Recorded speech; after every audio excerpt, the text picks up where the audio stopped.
我是训练 YouTuber 露露露。这次要带来的是原神 1.5 版本新增的野外 BOSS 无相之兵，所在位置是在龙脊雪山地区的这个位置，只要透过传送锚点过来后就可以见到它咯，也不用跋山涉水或是走一段路之类的，是个轻松就可以见到的 BOSS。如果无相系列有性别的话，不知道为什么露露觉得她一定是女的，一种冰山美人的感觉，和其他无相系列一样，也是会掉落角色突破素材的 BOSS 哦。若是要提前准备优拉突破材料的话，一定要赶紧抓紧时间来搜集精灵之华啦！稍后影片露露将会带来无相之兵的相关招式拆解。假若是熟悉无相系列的攻击模式，应该会对这只 BOSS 感到很容易，因此提供给近期入坑的小萌新们推荐的打法以及补充相关的隐藏成就。影片开始前，若你还没有订阅露露的频道的话，记得先订阅一下哟。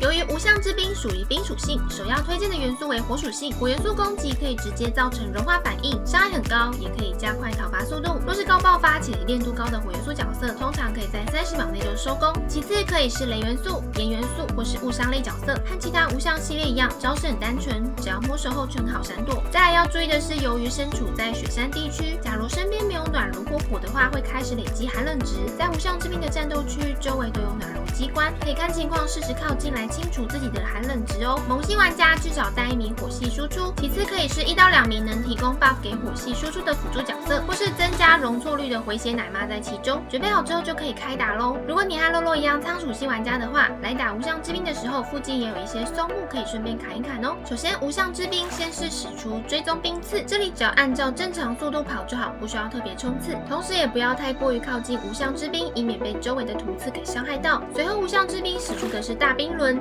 预计会是1到3次的来回冲刺，看准无相之兵冲过来的时机，往左或是往右闪避冲刺，同时闪避完后也要赶快转回视角，注意是否还会再冲第2或第3次，最多3次。冲完后，这时就会露出弱点核心，赶紧抓紧时机上前输出。而因为招式还没有展示完，所以就再给无相之兵表演一下咯。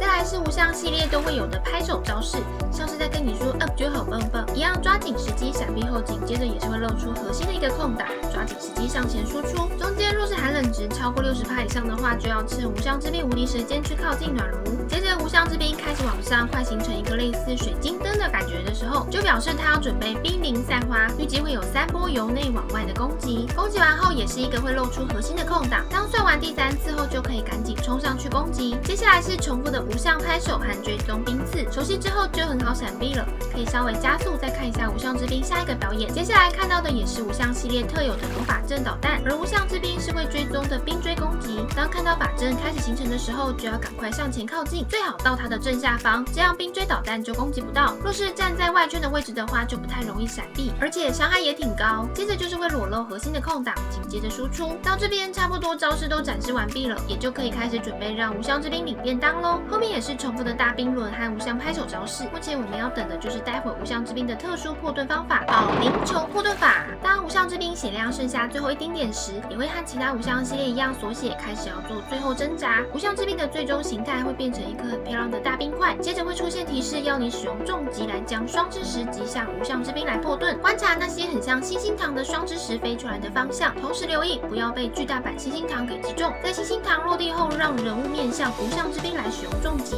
让星星糖像保龄球一样直接命中无相之兵的护盾。这边要注意的是，一定要面向哦。假如你面向的是无相之兵的右边，那你的保龄球就会打歪了。另外还要注意的是，当星星糖掉落下来时，每次都还会有1波追踪冰锥的攻击，要注意闪避。预计总共要打出3次的 strike 就可以让无相之兵破盾咯。破盾后它还会有1次的复活回血，因此再按照前面所教的来躲避招式和给它最后的致命一击就可以咯。也顺便提醒一下，若是让无相之兵复活3次的话，可以解锁一个隐藏成就哦。那以上就是无相之兵的单人讨伐攻略。不得不说，在做这期无相系列的攻略的时候，突然很怀念原神刚出时大家艰辛的开荒讨伐过程。虽然以萌新角度来说，这只 BOSS 若没有练火元素角色，加上练度不足的话，应该会觉得它很变态。但在熟悉无相系列的模式和露露提到的一些要注意的地方，相信对大家来说都很简单吧。那有任何问题可以在底下留言，露露都会一一回复。觉得影片内容时也欢迎分享给更多人知道。若是想支持露露的频道内容，也可以点击加入按钮来join露露吧会员，并成为正式帮众。最后喜欢露露的影片，可以点击喜欢，给露露一个鼓励。目前每周日晚上也会固定直播游玩原神，每周1到晚上9点半更新影片。我是训练 YouTuber 露露露，